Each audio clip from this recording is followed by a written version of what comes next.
Assalamualaikum warahmatullahi wabarakatuh. Alhamdulillahi haqqa hamdina nahmaduhu wa nasta'inuhu wa nastaghfiruh wa na'udzu billahi min syururi anfusina wa min sayyiati a'malina may yahdihillahu fala mudilla lahu wa may yudlilhu fala hadiyalah. Asyhadu alla ilaha illallah wa asyhadu anna Muhammadan abduhu wa rasuluh. Allahumma shalli ala Muhammad wa ala ali Muhammad. Ya ayyuhalladzina amanu taqullaha haqqa tuqatih wa la tamutunna illa wa antum muslimun. Wahai orang-orang yang beriman, bertakwalah kepada Allah haqqa tuqatih, dengan sebenar-benarnya takwa. Wa la tamutunna, jangan sekali-kali kita meninggal, illa kecuali wa antum, panjenengan semua muslimun, sebagai seorang muslim. Ya ayyuhalladzina amanu taqullaha wa qulu qawlan sadida yuslih lakum a'malakum wa yaghfir lakum dzunubakum wa may yuti'illaha wa rasulahu faqad faza fawzan adzima. Wahai orang-orang yang beriman, bertakwalah kepada Allah dengan sebenar-benarnya takwa.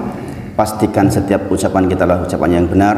Niscaya dengan itu kita akan dirahmati oleh Allah dan Allah ampuni semua dosa-dosa kita insyaallah. Salawat dan salam kita sampaikan pada junjungan kita Nabi Agung Muhammad sallallahu alaihi wasallam. Kita berdoa dengan sungguh-sungguh, tulus dari hati yang paling dalam. Kita berharap selalu berada di atas sunnah-sunnah Nabi Muhammad Sallallahu Alaihi Wasallam. Yang dengan itu mudah-mudahan doa-doa kita yang kita panjatkan setiap hari, Allahumma inna nas'aluka husnal khotimah, betul-betul terwujud ketika kita nanti dipanggil oleh Allah Subhanahu Wa Taala. Pagi ini insya Allah kita hanya review ya Pak, Bapak Ibu. Kita review kajian kita yang sudah berlalu. Karena ini akhir tahun, mudah-mudahan menjadi pengingat buat kita bahwa telah bergeser umur kita 1 tahun. Kita akan masuk di tahun 2023 Masehi. Maka hari ini saya hanya akan review saja tentang apa-apa yang sudah kita pelajari, sehingga pembelajaran kita mudah-mudahan bisa dirangkum dalam kajian pagi ini insya Allah. Dan ini penting Bapak Ibu Sedoyo, mengingat biasanya akhir tahun musim liburan saya juga anak-anak alhamdulillah lagi kumpul di rumah. Dan saya kebahagiaan bagi keluarga-keluarga kaum muslimin yang berkumpul keluarganya, dan ini banyak yang berkumpul di minggu-minggu ini. Saya pribadi minggu ini tuh bertemu dengan teman SMA, teman kuliah dulu. Kemarin ngumpul sempat di Jawa Karyan. Tunggu, hidup kalau hanya sekedar kita bekerja, mencari uang, pulang, hidup dengan anak istri, maka flat sekali dan terasa kosong, kata mereka. Ini kesaksian mereka sehingga betapa butuhnya siraman rohani, betapa butuhnya kajian. Sebagian ada yang di Bangka Belitung, dia pejabat di sana, dan beliau mengatakan di sana tidak ada kajian, susah mendapatkan kajian. Adapun yang datang ke sana hanya jamaah tablik yang rajin sampai ke sana, selebihnya tidak ada. Makanya sungguh dakwah ini masih butuh perjuangan panjang dari kaum muslimin seluruhnya. Andai ada yang berangkat dari daerah, mudah-mudahan bisa menempatkan anak-anaknya di sana sehingga dakwah tersebar luas insya Allah. Kita bersyukur kita di Jogja yang sumber ilmu itu sangat banyak, kajian sangat banyak. Sebagaimana saya sampaikan kepada panjenengan sebelumnya, saya ada beberapa jamaah yang pensiunan itu memang benar-benar mengkonsentrasikan waktunya untuk belajar. Satu yang saya sampaikan adalah ada yang sampai 11 kali bermajelis dalam seminggu, Masya Allah. Subuh setiap pagi itu beliau ngaji, malam masih ngaji lagi, Masya Allah. Beliau ingin hidup di akhir dengan menambah ilmu agama sebagaimana semangatnya ketika menambah ilmu dunia. Beliau adalah seorang doktor. Dia mengatakan, saya tidak mau mati dalam kondisi ilmu agama saya anak TK. Maka belajar tahsin lagi, dengan anak-anak belajar tahsin lagi, Masya Allah. Ini sebuah kemewahan saya katakan. Seorang dokter mau belajar tahsin lagi dengan anak-anak remaja, itu kan Masya Allah, Masya Allah. Kalau bukan karena kelonggaran hati atau hidayah dari Allah, rahmat dari Allah, itu tidak mungkin itu. Jazakallah khair. Itu sebuah, saya katakan sebuah kemewahan, karena sedikit orang-orang yang berkedudukan mau memulai lagi dari awal. Nggak mudah. Sekali lagi, kalau bukan karena rahmat Allah itu susah terjadi. Maka Bapak Ibu Sedoyo, kita mengingat sekitar plus minus 1 tahun yang lalu kita memulai kajian ini, kita harus ingat kembali, merefresh semangat kita kembali bahwa kita melakukan ini semua dalam rangka yang pertama menghilangkan kejahilan kita, menghilangkan ketidaktahuan kita, bahasa kasarnya menghilangkan kebodohan kita. Ikhlas karena Allah. Setiap kali kita berangkat ngaji seperti ini, ditata lagi hatinya, ini ikhlas karena Allah, dalam rangka menghilangkan apa-apa yang kita tidak tahu, berharap dengan ngaji kita sedikit demi sedikit tahu dan bisa menjadi hujah di sisi Allah untuk mendapatkan posisi yang baik di sisinya, insya Allah. Seseorang bertanya, Ustadz, agama ini berbahasa Arab, Al-Quran berbahasa Arab, hadis berbahasa Arab, sholat berbahasa Arab, saya tidak bisa bahasa Arab ya Ustadz. Ini sesepuan ini, Masya Allah, semangatnya luar biasa ini. Bagaimana nasib saya? Ini menunjukkan berarti yang bersangkutan sungguh-sungguh di dalam mempelajari agama ini. Sebagaimana Abu Bakar As-Siddiq radhiyallahu anhu menyampaikan bahwa bahasa Arab itu bagian dari agama kita. Kemudian kalaupun kita tidak tahu, kita mungkin terlalu jauh untuk belajar nahwu dan shorof, buat kita sesepuan mungkin terlalu berat, minimal durusul lughah. Durusul lughah itu tentang kosakata bahasa Arab, sehingga kata-kata yang kita pakai harian itu ada di dalam diri kita, di dalam sholat kita.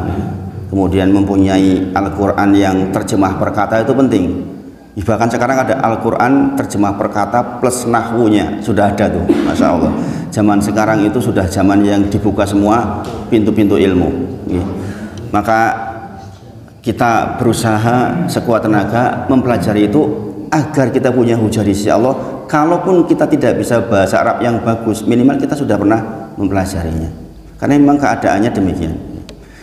Kemudian kita tahu Bapak Ibu sedaya bahwa Rasulullah bersabda, bada al-islamu ghoriban fasayaudu kama bada'a ghoriban fatuba lil ghuraba. Ingat-ingat bahwa ini sudah nubuah dari Rasulullah, pasti terjadi, tidak mungkin tidak, karena apa yang disampaikan oleh Nabi Muhammad SAW adalah wahyu, in huwa ila wahyu yuha.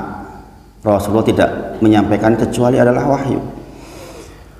Maka ingat-ingatlah bahwa Islam dulu muncul itu ghoriban, dikatakan sebagai sesuatu yang aneh, asing, aneh gitu, di tengah-tengah masyarakat. Fasaya untuk kama bada'a ghoriban, akan datang suatu masa Islam kembali dirasa aneh. Kata Rasulullah, fatuba lil ghuraba, pada waktu itu sungguh beruntung orang-orang yang dikatakan aneh. Apakah hari ini sudah terjadi? Sebagian di sebagian syariat sudah terjadi. Sebagaimana dengan melihat lelucon di masyarakat tentang sunnah, orang mengatakan jenggot kayak kambing misalnya, seperti itu. Orang Islam yang mengatakan, orang Islam, orang pakai celana di atas mata kaki dikatakan kebanjiran pomas, gini bang, padahal kita alhamdulillah saya pakai sarung itu bisa di atas mata kaki, nggak dikatakan kebanjiran. Sebagian yang pakai celana mungkin tidak lazim di Indonesia dikatakan ngawat celana kurang bahan. Subhanallah, itu lelucon, padahal dalilnya sahih disampaikan oleh orang yang bahkan cintanya kita kepada diri kita sendiri dikalahkan dengan cinta kepadanya, mengucapkan sebaiknya bagi laki-laki di atas mata kaki, sebaiknya laki-laki pelihara jenggot. Itu sunnah, itu sunnah. Kalaupun kita belum bisa, jangan mencela. Kalau mencela, kita terancam kepada nawakid Islam, kita terancam keluar dari Islam akibat kata-kata kita, na'udzubillah. Maka sekali lagi ingat-ingatlah, bada al-islamu ghoriban fasayaudu kama bada'a ghoriban, akan datang suatu masa di mana Islam dikatakan aneh lagi. Ibu-ibu pakai jilbab besar dikatakan lah ribet menbu nganggo gegeden gombrong-gombrong ngono kuwi elek men.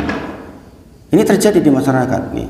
Sebagian yang menyukai warna-warna yang dianggap tidak mencolok, warna hitam misalnya, meskipun saya juga jarang pakai. Di Indonesia mungkin agak enggak lazim, tapi saya bukan termasuk orang yang kemudian mencela orang-orang yang sudah berniqab. Ini mengatakan ini koyo memedi kayak gitu, medeni.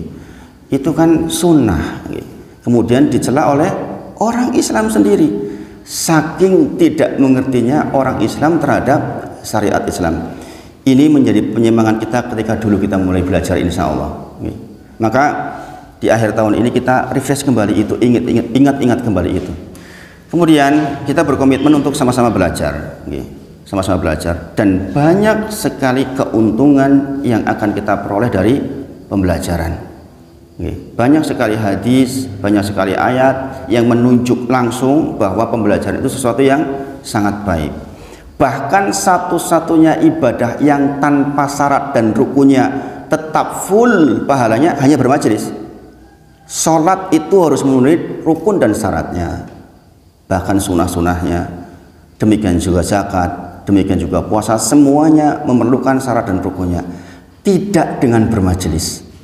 Seseorang duduk di majelis seperti ini, walaupun tidak paham, asal mendengarkan syaratnya, asal berusaha mendengarkan, walaupun tidak paham, tetap full pahalanya, tetap full pahalanya. Ini masya Allah, masya Allah. Dengan hanya effortnya, hanya datang, duduk, dengarkan, pahalanya full.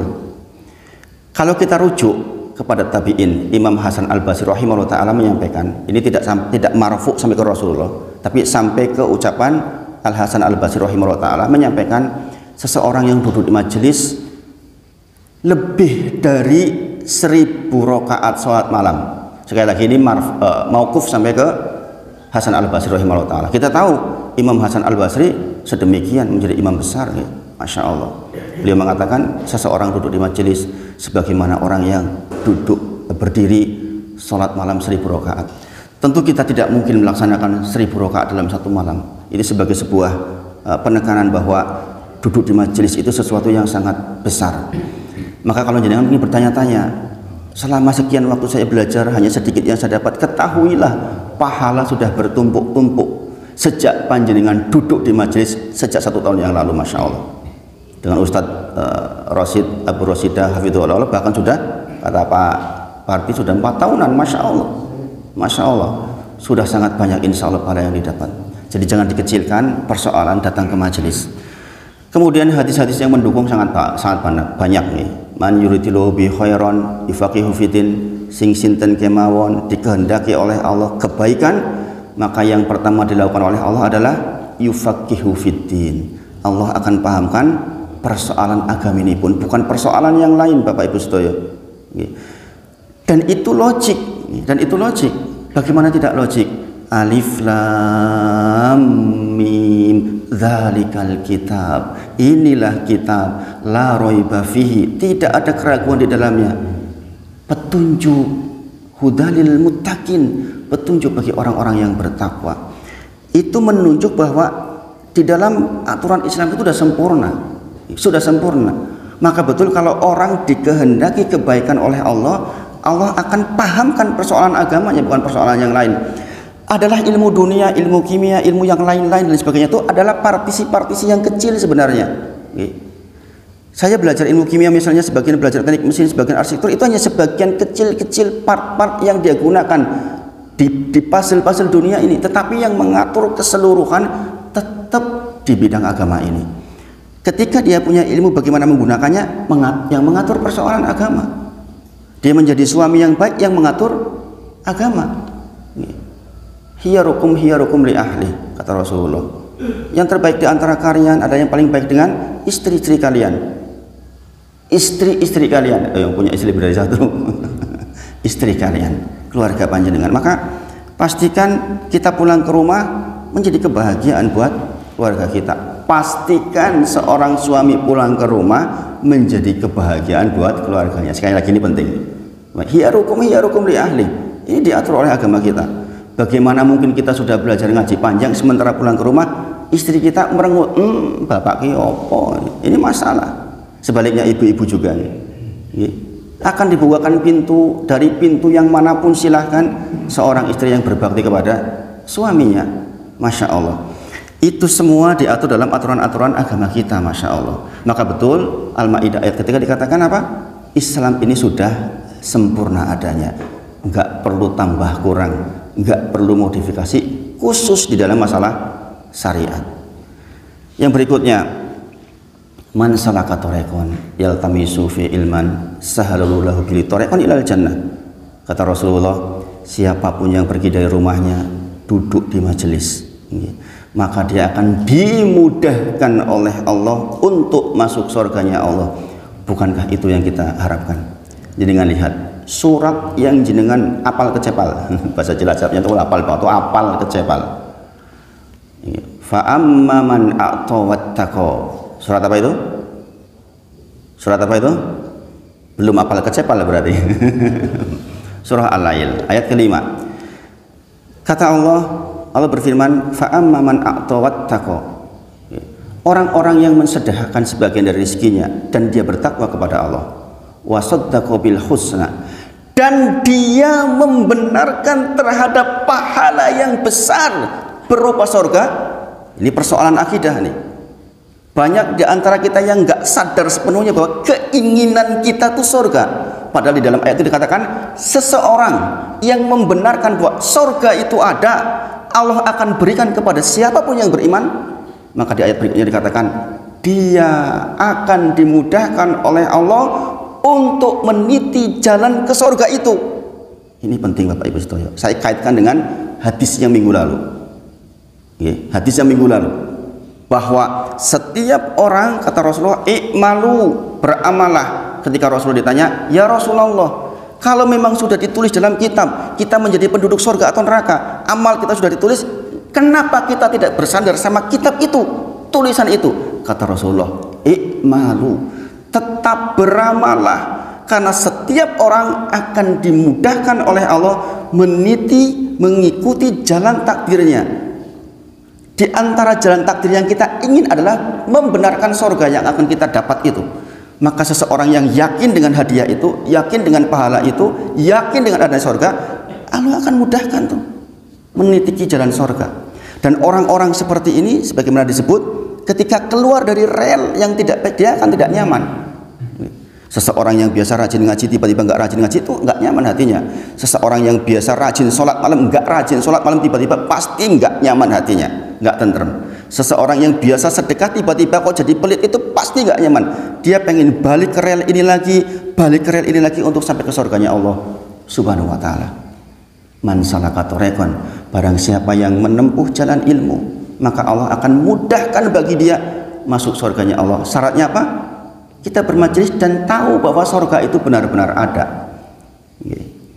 Kemudian di ayat berikutnya dikatakan, barang siapa yang merasa cukup dia dan dia berdusta, merasa cukup dia, saya nggak belajar, ngapain belajar lagi, ngapain saya menambah ilmu lagi, ngapain saya harus repot-repot duduk di majelis, maka Allah akan berikan kepada dia jalan yang sukar dan dia akan berakhir di neraka jahanam. Na'udzubillah min dzalik. Bayangkan, ini juz 30 Bapak Ibu Sedaya. Juz 30. Yang seharusnya kita sudah mentadaburnya. Ayat-ayat yang pendek, Masya Allah. Masya Allah. Kemudian semangat kita lagi. Majtama'a qaumun fi baitin min buyutillah yajluna kitaballahi wa yatadarrasuna bainahum. Tidaklah berkumpul suatu kaum, berkumpul artinya lebih dari satu orang. Syaratnya di masjidnya Allah, di rumahnya Allah, walaupun hanya dua orang, membahas kitabullah, membahas hadis Nabi Muhammad SAW, saling mengingatkan, maka akan turun kepada dia 4 hal. Kita sama-sama tahu, kita bahas dulu di awal, yaitu nazalat alaihimus sakinah, akan diberikan kepada mereka hati yang sakinah. Dan ini benar Bapak Ibu Sedaya, dan ini benar. Orang yang rajin bermajelis pasti hatinya lebih tentram. Dia akan dibukakan hatinya walaupun mungkin soal sangat banyak. Sekali lagi, walaupun bisa jadi soal sangat banyak. Sebagaimana saya umpamakan dulu sebagai takhribul faham, sebagai pemahaman, keterangannya memahamkan bahwa sebagian orang diuji dengan 150 kilo beban. Tapi Allah berikan kepada dia kemampuan untuk mengangkat 200 kilo. Maka 150 kilo menjadi ringan. Gini Bang. Tapi sebaliknya orang hanya diberi soal 20 kilo. Bagi orang yang punya beban yang lain mengatakan, itu enteng banget. Tapi karena dia kemampuan mengangkatnya hanya 10 kilo, 20 kilo jadi abot banget Bapak Ibu Sedaya. Dan kemampuan mengangkat beban yang banyak itu tidak lain dengan keluasan ilmu, Bapak Ibu sedaya. Keluasan ilmu. Maka betul orang yang duduk di dalam majelis, maka nazalat alaihi sakinah, kepada dia akan diberikan ketentraman karena kemampuan untuk menghadapi soal-soal itu lebih baik dibandingkan orang-orang yang tidak ngaji. Dan itu betul. Bukankah hanya dengan sering melihat orang yang dulunya miskin, kemudian dia berusaha satu dua, kemudian jadi kaya raya. Pada generasinya dia kaya raya. Pertanyaannya sekarang, generasi setelah dia, anaknya mentalnya nggak sebaik yang ini. Dia selalu muda, sehingga jadi generasi yang malas.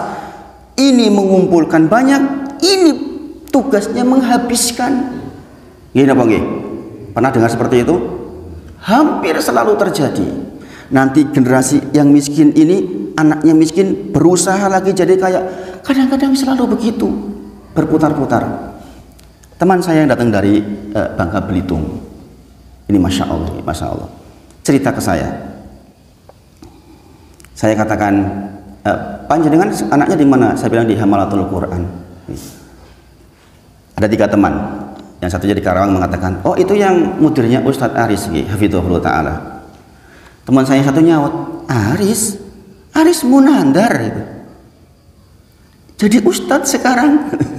Subhanallah, Ustadz besar ya. Ustadz besar kita tahu, menghasilkan banyak Ustadz di Jogja. Teman saya mengatakan, Aris Munandar, ki koncoku sak kos-kosan. Subhanallah. Saya pernah ngaji bareng beliau, sama-sama ngaji di Ustadz Umar, adiknya beliau dulu di Taruna Quran.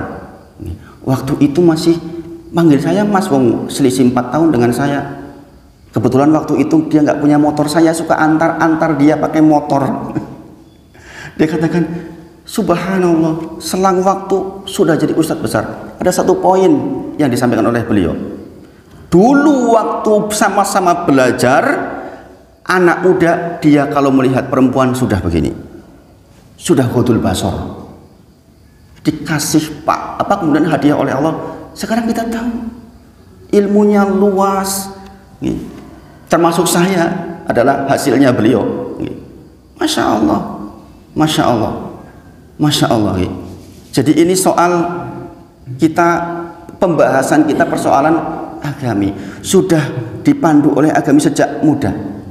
Maka orang yang ngaji, orang yang luas ilmunya, nazalat alaihi sakinah, betul akan dimudahkan. Dan tawaduk sampai hari ini, Masya Allah, sampai hari ini tawaduk hidupnya sangat sederhana, tapi ilmunya sangat luas. Bacaan kitabnya Masya Allah, tak terukur sebenarnya, Masya Allah. Dan tetap tawaduk, tetap menjadi orang yang biasa saja, Masya Allah. Tetangga panjenengan dekat sini kan, hanya jalan kaki menuju ke situ. Jenengan bisa melihat profilnya. Dulu waktu muda, kalau lihat perempuan, kata teman saya, gitu. Sebagian kita malah begini itu, sengojo. Gini apa nggih? Jadi soal sekecil itu mengikuti sunnah itu bukan main-main pahalanya. Allah jaga dari sejak mudanya, Bapak Ibu sedaya. Jadi kalau kita masih jelalatan kok pengen jadi wong apik, ini masalah. Ini apa nggih? Maka kita berdoa untuk dijaga kemarin, dijaga. Allahumma afini fi badani, Allahumma afini fi sam'i, Allahumma afini fi basori. Kita sudah bahas itu, diamalkan, jaga. Mudah-mudahan dengan itu Allah angkat, Allah angkat kita. Kemudian nazalat alaihi sakinah wa ghasyiyatuhumur rahmah. Seseorang yang berkumpul seperti ini akan didatangkan rahmat kepada dia. Kita tahu Bapak Ibu sedaya, kita itu masuk surganya Allah karena rahmatnya Allah, bukan karena amal kita. Bukan karena amal kita, karena rahmatnya Allah. Maka dari hadis yang kita pelajari kemarin ada pelajaran besar. Seseorang yang ingin mendapatkan rahmatnya Allah ternyata harus beramal soleh. Yang amal soleh itu akan mengundang rahmatnya Allah. Dengan rahmatnya Allah kita masuk surga. Beramal buruk sebaliknya akan mengundang murkanya Allah. Yang murkanya Allah membuat kita akan neraka jahanam. Na'udzubillah. Logik sekali agama ini, agama yang logik, mudah dipahami. Gini apa nggih? Maka kita berharap betul selalu di atas sunnah Nabi Muhammad Sallallahu Alaihi Wasallam. Yang kecil-kecil kayak tadi pun dijagain, maksudnya. Zaman sekarang kan nggak mudah, nonton TV, walah mentok gambar sing koyo ngono malahan tambah melolor. Ini masalah zaman sekarang memang luar biasa fitnahnya, luar biasa. Kemudian yang ketiga akan didatangkan kepada dia malaikat, wa hafathumul malaikah. Kalau kita bisa melihat di sekitar kita ada banyak sekali malaikat yang meliputi kita, membanggakan kita, mengangkat doa-doa kita kepada Allah Subhanahu wa taala. Berdoa di dalam majelis, doa yang paling penting. Kemudian yang terakhir, wa dzakaruhumullahu fiman indah. Bahkan Allah sendiri membangga-banggakan kita di sisi makhluknya Allah yang lain.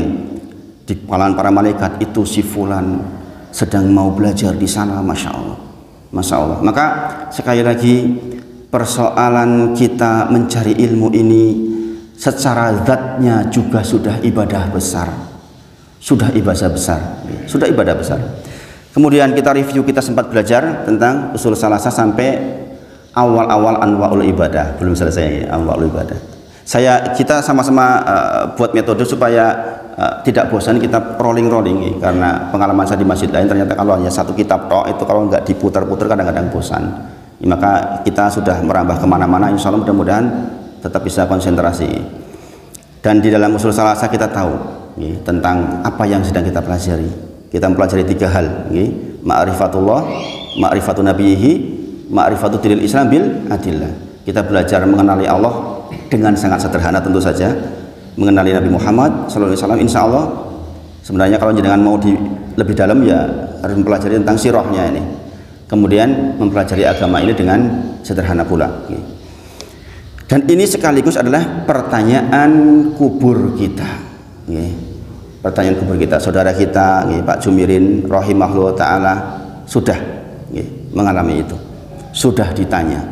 Kita mendoakan terus sebagai saudara-saudara muslimnya. Jangan lupa sebagaimana pesan saya, jangan hanya mendoakan diri sendiri, doakan tetangga kita, doakan lingkungan kita, doakan orang-orang yang sudah mendahului kita. Disempatkan kita nandur, besok kita ngunduh. Berharap kalau kita sering mendoakan kaum muslimin sudah meninggal, nanti Allah akan gerakan orang-orang teman-teman kita untuk mendoakan kita pula. Logik nih, al jaza min jinsil amal. Besarnya pahala bergantung kepada besarnya apa yang kita lakukan, effort kita. Dan ini benar, di dalam ilmu fisika jelas ada aksi, ada reaksi. Kita bergerak, itu pindah itu, ya enggak? Nah, diam aja gimana mau pindah? Betul apa betul? Saya masih ingat betul dulu pelajarannya waktu SMA, waktu kuliah. Saya ngeluarin tenaga tuh itu. Ada aksi, ada reaksi. Kalau kita diam aja kayak gini gimana mau pindah ini? Artinya apa? Seseorang yang berharap dikubur nanti dapat terus kiriman pahala, sekarang kita nandur.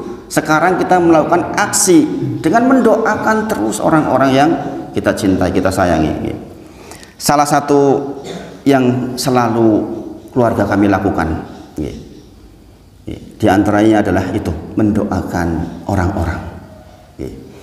Wabil khusus sebagaimana doanya Ibrahim alaihissalam mendoakan lingkungan. Ya Allah, saya mohon kepada Engkau agar pedukuhan Seribitan tempat saya tinggal, Engkau berkahi, orang-orangnya mentauhidkan Engkau, orang-orangnya mencintai Nabi Muhammad SAW. Bonusnya ya Allah, izinkan pula mereka mencintai keluarga kami. Gitu. Ini salah satu doa yang hampir setiap hari kami panjatkan. Kemudian 3 pedukuhan di sekitarnya sama. Ya Allah, saya mohon kepada Engkau keberkahan untuk pedukuhan Salakan, untuk pedukuhan Lemah Dadi. Itu begitu. Kenapa? Ini syariat Allah tunjukkan lewat Nabi Ibrahim alaihissalam. Nabi Ibrahim selalu berdoa, mohon kepada Engkau balada aminah. Karena apa? Ketentraman sebuah lingkungan itu kemudahan ibadah buat kita. Nek lingkungannya rusuh, ribut, oke, mau mabuk-mabuk, anan masalah. Gini bang, maka mendoakan lingkungan sesungguhnya mendoakan diri kita sendiri. Walau ana ahlal qura amanu wattaqu la fatahna alaihim barokah minas samawati wal ard. Jelas dalilnya. Jika suatu kampung, jika suatu RT, jika suatu kecamatan penduduknya amanu wa taqwa, beriman dan bertakwa, la fatahna alaihim, akan diturunkan kepada mereka barokah minas samawati wal ard, dari langit dan dari bumi. Terserah Allah caranya bagaimana. Yang dagang mungkin jadi mudah, yang nandur pari dan sebagainya juga jadi mudah. Terserah Allah caranya bagaimana, kita nggak tahu logikanya. Tapi bahwa Allah pandukan, kalau penduduknya beriman dan bertakwa, artinya mentauhidkan Allah, Allah jaminkan kepada penduduk daerah situ akan dapat barokah dari Allah Subhanahu wa taala. Masya Allah. Kemudian konsep belajar. Konsep belajarnya adalah man romal ilma jumlatan dhahaba anhu jumlatan. Sing sinten kemawon berharap mendapatkan ilmu sekaligus, maka ilmu akan pergi darinya sekaligus pula. Maka proses mencari ilmu itu memang proses berhari-hari bermalam-malam. Sebagaimana saya sampaikan, sampai hari ini saya masih baca kitab 8 jam sehari. 8 jam baca kitab, mentadaburi Al-Quran, baca hadis, kerja. Alhamdulillah sekarang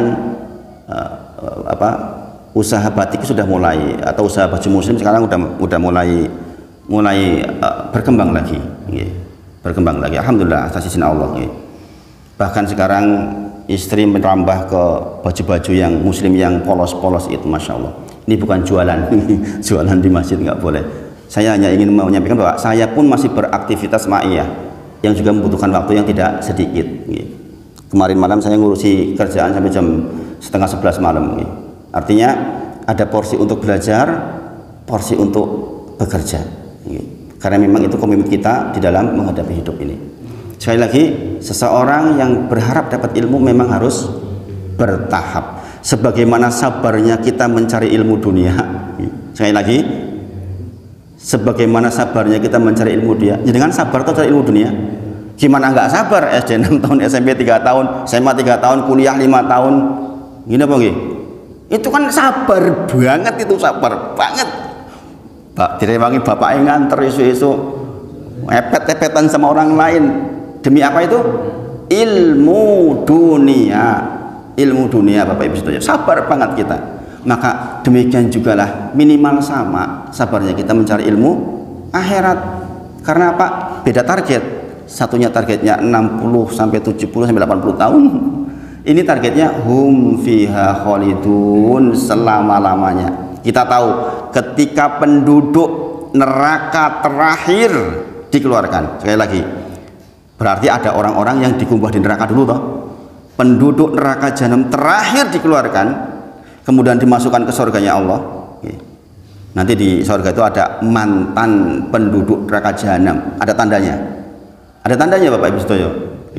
Ada tandanya, makanya jangan sampai ke neraka jahanam karena ada tandanya nanti di surga. Na'udzubillah. Maka kemudian didatangkanlah kematian dalam bentuk domba, diletakkan di tengah-tengah antara surga dan neraka. Allah datangkan kematian dalam bentuk domba, paham nggih? Kematian diwujudkan dalam bentuk domba, diletakkan di tengah-tengah, kemudian disembelih. Setelah itu tidak ada lagi kematian, maksudnya sing neraka jahanam yo selama-lamanya hidup di neraka jahanam, ganti kulit disiksa, ganti kulit disiksa, ganti kulit disiksa, bahasanya begitu. Dan itu betul terbukti zaman sekarang kan, bahwa memang yang disiksa itu kulit, bagian kulit. Di bawah kulit udah gak kerasa apa-apa. Maka dalam bahasa Al-Quran ganti kulit disiksa, ganti kulit disiksa, na'udzubillah.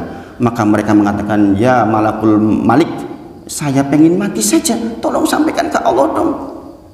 Maka mereka mengatakan, kuni turoba, jadikan kami tanah ya Allah. Tidak bisa, karena orang-orang yang mukalaf, jin dan manusia akan selalu begitu. Sebaliknya penduduk surga, dia akan berbahagia, hum fiha khalidun. Ingat, berbicara ini berbicara alam ghaib kan. Maka dikatakan, siapa yang membenarkan itu tuh surga itu, dia akan dimudahkan menuju ke sana. Kalau yang begini saja kita di pikiran kita sudah ngalang-ngalang nggak membenarkan, ini masalah Bapak Ibu Saudara. Apalagi zaman sekarang, zaman yang sukanya serba cash. Kalau nggak cash itu Rasul-rasul itu enggak mantep. Ini apa nggih? Para imam banyak yang menyebut hal ini. Seseorang dikasih uang 100.000, setiap berangkat ke masjid, kayaknya masjid penuh. Kerjanya apa? Sholat 5 waktu gaji piro per mangkat 1.000, berarti dino 500.000, lumayan penuh masjid. Yes. Ajaya apa pahala nendi? Nah, ini masalah, ya kan? Maka sekali lagi orang-orang yang membenarkan tentang surga akan dimudahkan oleh Allah masuk surganya Allah Subhanahu wa taala. Kemudian kita juga sudah sedikit menyinggung masalah sholat, ini belum selesai PR kita nih, tentang bagaimana sholat kita. Kemudian kita menghadirkan tentang ibadah hati kita. Sebagaimana kemarin kita bahas di hadis sebelumnya bahwa seseorang yang kemudian beramal buruk di akhirnya karena apa? Tidak jujurnya hati ketika beramal, sehingga dia dibongkar oleh Allah di akhir masa, kemudian dia berbuat buruk. Ingat, kita itu dinilai oleh orang hanya lahirnya saja, dohirnya. Orang nggak tahu isi hati kita. Yang paling tahu isi hati kita adalah diri kita dengan Allah saja. Maka jujurlah kita karena apa melakukan ini semua, karena Allah atau bukan? Karena kalau bukan karena Allah, nanti di ujung waktu akan dibongkar dan dia mati dengan keburukan itu. Sebagaimana dikisahkan bahwa seseorang yang dikatakan oleh para sahabat, tidak ada yang lebih baik hari ini penampilannya dibandingkan si fulan dalam perang kali ini. Ini orang luar biasa. Rasulullah katakan dia penduduk neraka jahanam. Sahabat bertanya-tanya, bagaimana mungkin orang yang penampilannya paling baik, penampilan perangnya maksudnya, kemudian masuk neraka jahanam? Maka diikutilah orang ini. Ternyata di ujung peperangan dia kena tombak sini, kena panah sini, dia nggak kuat tahan rasa sakit, mungkin sebentar saja juga mati sebenarnya, nggak kuat, ditusukkan, set, dia meninggal dengan su'ul khotimah, meninggal dengan bunuh diri. Subhanallah. Karena apa? Hatinya tidak bersih karena Allah. Dia lakukan itu semua bukan karena Allah, karena ingin dilihat hebat, ingin dikatakan sebagai seorang pahlawan. Maka betul Imam Bukhari rahimahullah ta'ala menyampaikan bahwa dia sampai pingsan ketika menyebut tentang hadis seseorang yang menjadi pemantik neraka jahanam. 3 golongan utama, yaitu orang-orang yang rajin sedekah tapi ingin dikatakan dermawan, orang yang belajar Al-Quran ingin dikatakan qori, orang yang jihad fisabilillah ingin dikatakan sebagai seorang pahlawan, dan disebutlah dia sebagai pahlawan, tetapi di sisi Allah tidak ada artinya apa-apa. Na'udzubillah. Yang sedemikian ini karena hatinya nggak jujur karena Allah. Maka persoalan ibadah qalbiyah ini insya Allah persoalan yang agung. Ingat, innallaha la yanzuru ila suwarikum. Allah nggak melihat penampilan kita. Yang Allah lihat adalah qulubikum, hati kita. Bahwa kita sholat syariatnya harus betul, iya. Takbiratul ihram harus betul, iya. Sujud ruku harus betul, iya. Karena itu bersesuaian dengan Nabi Muhammad SAW. Tapi hati kita harus hadir.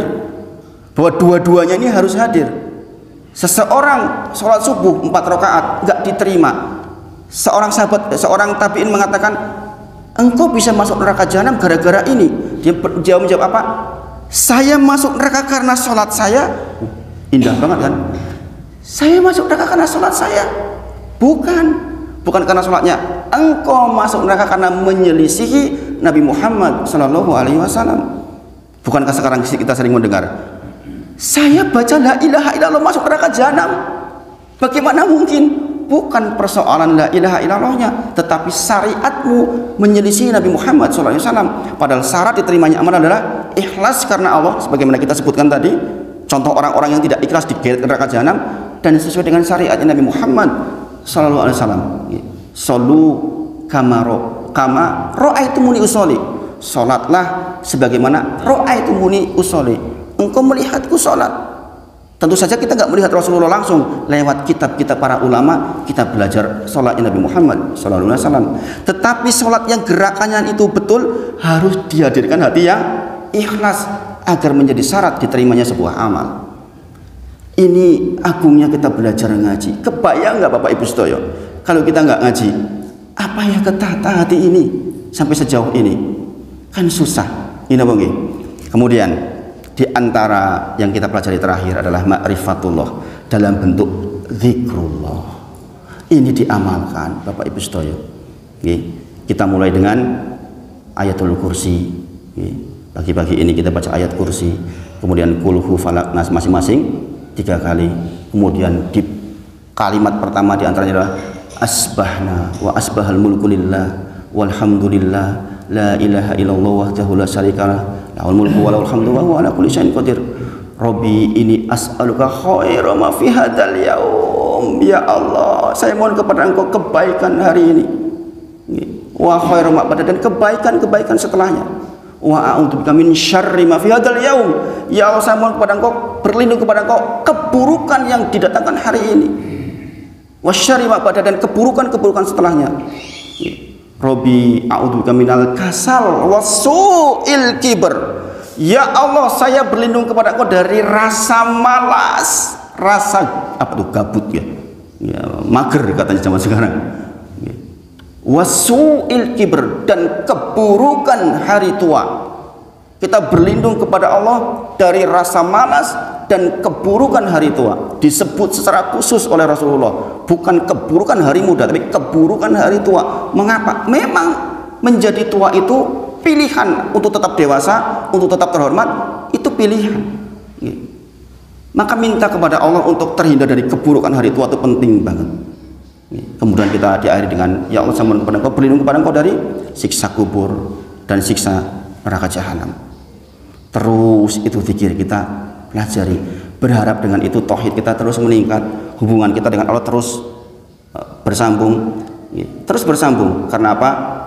Kita tahu ulul albab adalah orang-orang yang selalu mengingat Allah dalam kondisi berdiri, dalam kondisi duduk, dalam kondisi berbaring, yang artinya seluruh waktu di kehidupan kita adalah hanya untuk zikrullah, mengingat Allah, yang artinya setiap kegiatan kita bernilaikan ibadah sebagaimana tujuan kita diciptakan. Wa ma khalaqtul jinna wal insa illa liya'budun. Surah Az-Zariyat surah ke-51 ayat ke-56. Nanti dengan baca lanjutan ayatnya tuh 57, 58 yang akan tahu lebih dalam maknanya insya Allah. Nah, itu yang kita review sepanjang 1 tahun ini insya Allah. Mungkin tentu saja yang kelewat-kelewat, tolong diingat-ingat, dipahami, jangan dihilangkan. Kemudian mohon kepada Allah agar jadi amal Bapak Ibu sedaya. Nanti kita memulai tahun baru dengan semangat baru lagi. Mudah-mudahan kita masih diberi umur yang barokah. Jangan lupa doa wal hayata ziyadatan li fi kulli khair. Ya Allah, seandainya saya masih dikasih umur, ziyadatan li fi kulli khair, agar hanya menjadi tambahan kebaikan. Jangan sampai elek, tapi kebaikan. Ini yang dipandukan Rasulullah kepada kita semuanya insya Allah. Itu yang disampaikan pagi ini. Mohon maaf jika ada hal-hal yang kurang, hanya review saja biar jenengan juga refresh kembali terhadap pembelajaran kita. Kita akhiri dengan kafaratul majelis. Subhanakallahumma wa bihamdika asyhadu an la ilaha illa anta astaghfiruka wa atubu ilaik. Wa akhiru da'wana alhamdulillahirabbil alamin. Assalamualaikum warahmatullahi wabarakatuh. Kalau ada pertanyaan 1 2 monggo. Nggih. Waalaikumsalam warahmatullahi wabarakatuh. Berarti Ustaz jelaskan majelis di masjid akan diturunkan 4 hal.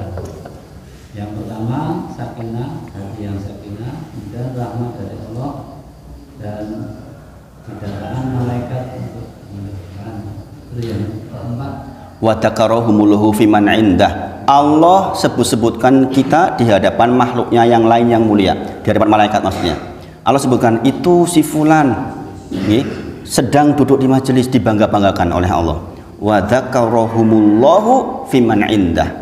Wa takarahum diingat-ingat oleh Allah, disebut-sebut oleh Allah fiman indah, di sisi makhluknya Allah yang lain. Dulu kan waktu kita mau diciptakan malaikat komplain, Pak. Al-Baqarah ayat ke-30. Apa?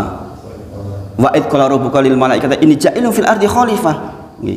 Ingatlah ketika Allah hendak menciptakan khalifah di muka bumi ini, malaikat komplain, "Ya Allah, bukankah dulu khalifah sebelumnya jin itu bikin masalah, menumpahkan darah?" Allah jawab, "Saya tahu yang engkau tidak tahu." Maka kemudian setiap kita berbuat baik, Allah sebutkan, dibangga-banggakan di sisi para malaikat yang dulu sempat komplain. Itu loh si fulan, betulkan, saya lebih tahu dari engkau bahwa tuh, lihat tuh, duduk di majelis sedang meninggikan kalimat-kalimat Allah, membahas kitabullah, maka dibangga-banggakan. Ini keistimewaan, Pak. Wa dzakarahumullahu fiman indah. Itu yang keempat, Pak. Ada lagi? Sampun? Nggih, saya kira itu nggih. Assalamualaikum warahmatullahi wabarakatuh. Waalaikumsalam.